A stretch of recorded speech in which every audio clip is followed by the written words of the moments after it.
नमस्कार दोस्तों, स्वागत है आप सभी का मेरे YouTube चैनल में।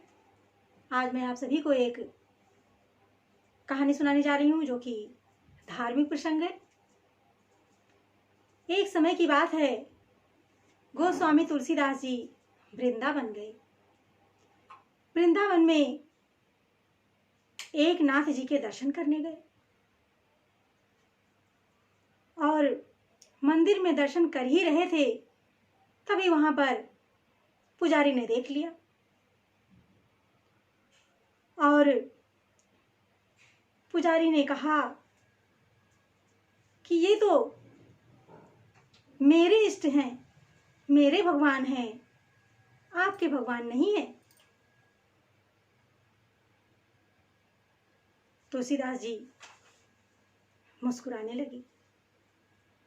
पुजारी ने क्या कहा कि अपने अपने इष्ट के नमन करे सब कोई, और परशुराम बिन इष्ट के नवे सुमूर्ख होय। जो जिसके भगवान हो वो अपने अपने भगवान की पूजा करे। तुलसीदास जी मुस्कुराने लगे और तुलसीदास जी ने कहा कि कहा कहो छवि आजू की, भले बने हो नाथ। क्या कहा, कितनी सुंदर बात कही कि कहा कहो छवि आजू की, और भले बने हो नाथ। तुलसी मस्तक तब नवे, जब धरो धनुष धर हाथ। हे प्रभु, जब अपने हाथों में धनुष धारण करोगे, तुलसी का मस्तक तभी झुकेगा।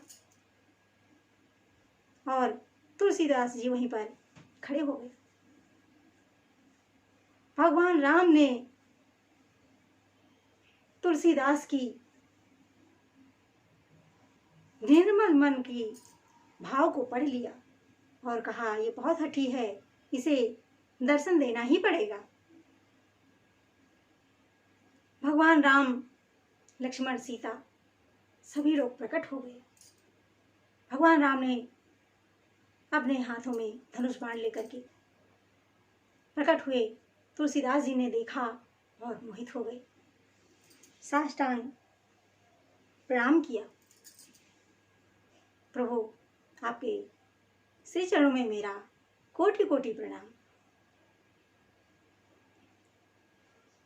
कहा, मुरली लकुटे दुराई के, धर्यो धनुष सर हाथ। तुलसी लखी रुचि दास की, नाथ भये रघुनाथ।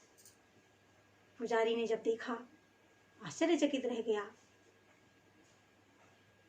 इतनी सुंदर बात सुन करके कि मुरली लकुटे दुराई के, धर्यो धनुष सर हाथ, और तुलसी लखी रुचि दास की, और नाथ भये रघुनाथ।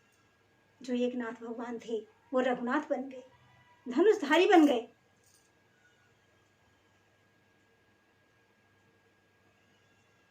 भगवान ने कहा कि निर्मल मन जन सो मोहि पावा, मोहि कपट छल छिद्र न भावा।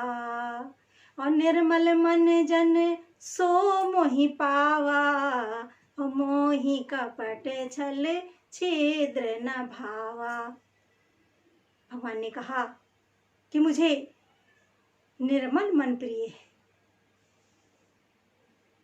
अर्थात भगवान सबका हृदय देखते हैं। जिसका मन निर्मल होता है प्रकट हो जाते हैं, दर्शन दे देते हैं और उसके सारे मनोरथ पूर्ण कर देते हैं। इसलिए मेरे प्यारे बच्चों, दोस्तों, सभी निर्मल मन बनो। छल कपट रहित बनकर प्रभु क्या प्यारे बन जाते हैं। जीवन में कभी भी छल कपट द्वेष अहंकार ये नहीं करना चाहिए। इससे हमारा जीवन नरक बन जाता है। और यदि हम इन सब से ऊपर उठ जाते हैं, अहमता ममता से अहंकार से ऊपर उठ जाते हैं, तो हमारा जीवन महान बन जाता है। और हमारे सारे बिगड़े काम भी अपने आप बनने लगते हैं।